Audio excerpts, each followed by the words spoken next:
world will forever remember the tragedy of September 25, 2002. Porsche unveiled the Cayenne on that day, shocking the Paris auto show crowd with a five-door SUV so horrid to behold that, after gazing upon it, no fewer than 17 members of the media were turned to stone. 9 others were then crushed when the vehicle, which outweighed a family of elephants, hurtled wildly off the stage.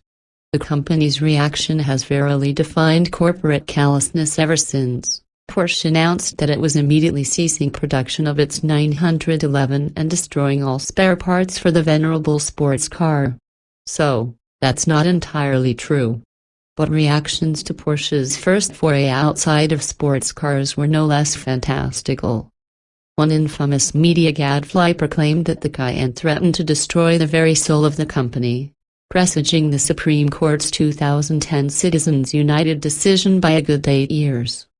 The New York Times published a lengthy story in which one 911 owner said, "Every SUV I've seen is driven by some soccer mom on her cell phone.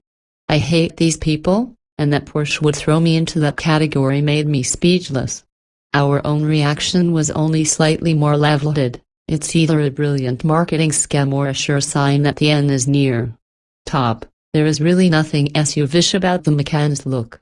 In profile it looks most like a Citroën C4 Cactus. Look it up. Well, wait. 12 years later, rapture is still a ways off, we hope, and Porsche is back at it with the 2015 Macan.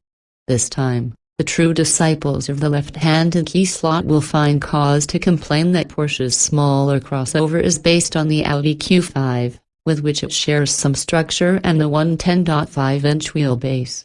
Perhaps Porsche design should work up a pitchfork for the catalog, might be a hot seller. Or maybe the faithful could just accept that Porsche knows what the hell it's doing.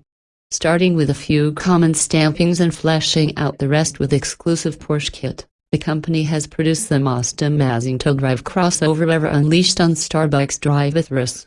We'll get to that fun part of the story shortly. First, we'll give those of you who like to complain about the utter lack of affordability of every car we feature in these pages time to defenestrate your magazine. If ever you folks were right, it would be now. The Macan Turbo has a base price of $73,295, while the Macan S, which also happens to be turbocharged, starts at $50,895. But the one you see pictured here rings the bell at an almost completely loaded $104,440. Yes, Rod Serling himself delivered our test car. Defend if you will the personal choices of on-a-percenters who might buy a 6-figure Macan, but the window sticker on our test vehicle is indefensible, even by Porsche's exaggerated standards. The staff at The Price is Right could create an entire game out of its $31,145 in extras, including a $140 fire extinguisher, kinda reasonable for a fire extinguisher.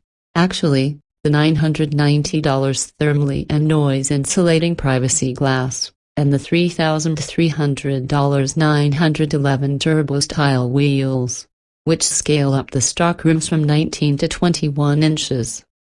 Some options make better sense. Air suspension with PASM adaptive dampers for $1,385, Porsche Torque Vectoring Plus for $1,490, and the Sport Chrono package with launch control for $1,290.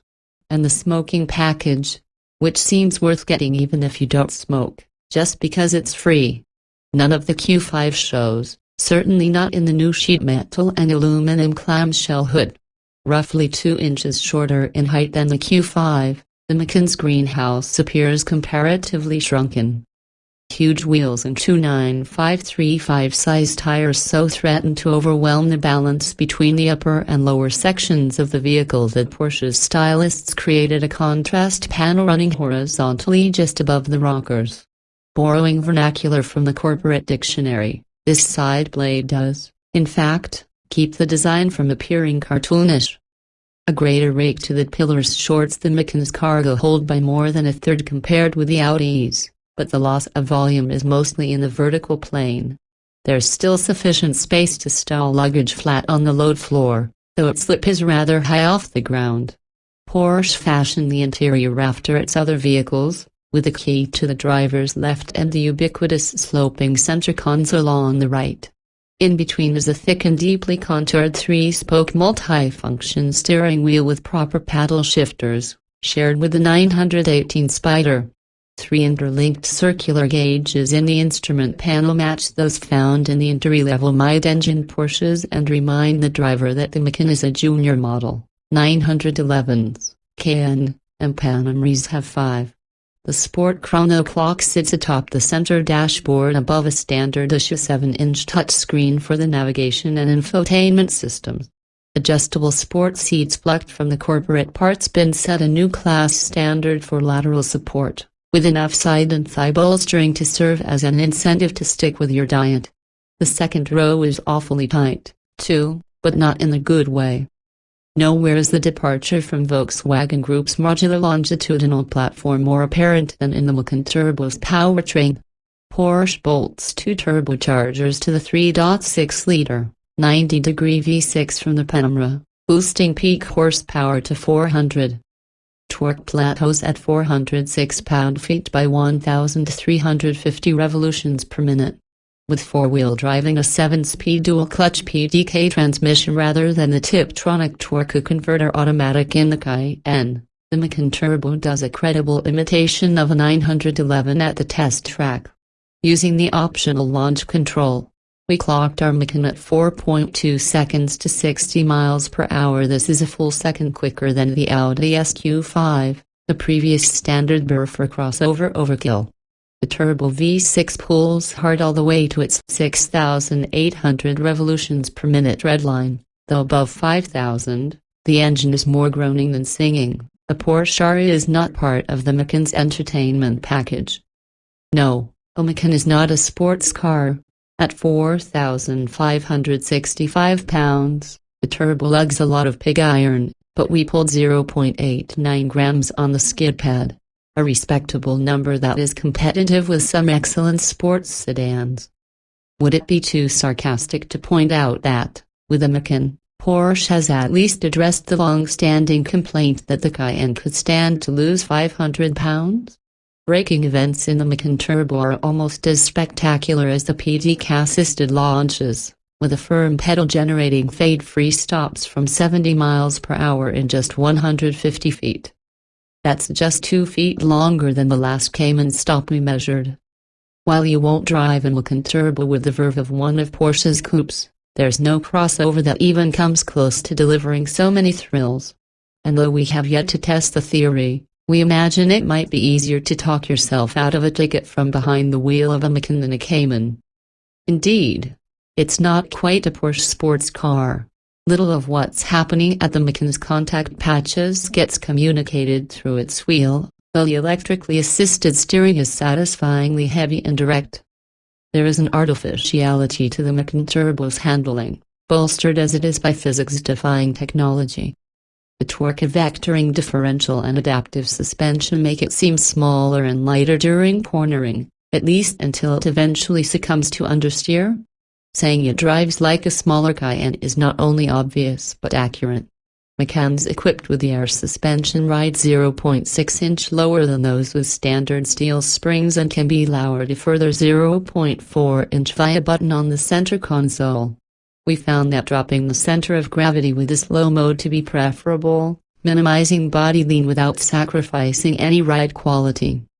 In each of the 3 on-road chassis settings, Comfort, Sport, and Sport Plus, our Macan struggled to absorb hard impacts and rough pavement, likely a byproduct of its 21-inch wheels. But when the surface is smooth, the Macan flattens out undulations and off-camber bends with a tenacity worthy of the Porsche crest. Of course, that crest is part of the attraction for many status-conscious buyers, which is what truly irks the diehards more than any actual or perceived inadequacies in performance. Further to that point, Porsche has been charged with developing the Macan specifically to target women. This allegation is levied pretty much every time the company introduces a new model that is not a GT2 RS, and the chick car trope is as inaccurate and insulting as ever. But a legitimate criticism can be levied against Porsche here. The first Cayenne was a fresh idea that can claim at least a co-author credit for rewriting the definition of the SUV. Yet, Porsche's great innovation with the Macan seems to be its price. It is now selling a smaller package, the Macan, for the same amount of money it formerly charged for a larger one, the Cayenne. The base 2014 Cayenne, a model that Porsche eliminated when it announced refreshed models for 2015, started at $50,595, which is $300 below the Macan S and the new Cayenne S, which will use the same turbocharged V6 as the Macan Turbo, is now $75,095, $7,300 more than last year. Yes, the Macan is every bit another outstanding Porsche. And a brilliant marketing scam as well.